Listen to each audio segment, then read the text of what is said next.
Allereerst wil ik jullie van harte feliciteren met het behalen van jullie diploma. Jullie zijn nu Young Professionals. Mijn naam is Kenneth Charlemagne, trainee communicatieadviseur bij het Openbaar Lichaam Bonaire. En 2 jaar geleden stond ik op dezelfde plek als jullie. Ik moet eerlijk bekennen, als je me 2,5 jaar geleden had gevraagd wat mijn toekomstplannen waren, was Bonaire niet in mij opgekomen. Wat moet ik als geboren, getogen Amsterdammer uit het centrum buiten de stad doen? Eilanden als Bonaire, Curaçao, Aruba kwamen alleen maar voor in mijn winterse fantasieën.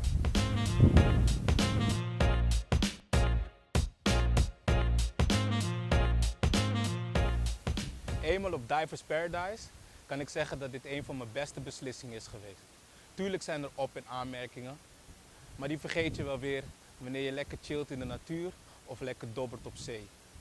Op Bonaire is er ruimte om je zowel op professioneel als op persoonlijk vlak goed te ontwikkelen. En dat is goud. Ik wil jullie allemaal aanmoedigen om de juiste keuze te maken en dat is Bonaire. Mocht je vragen hebben, check mijn mail, check mijn social media, check mij. Ik zie je gauw.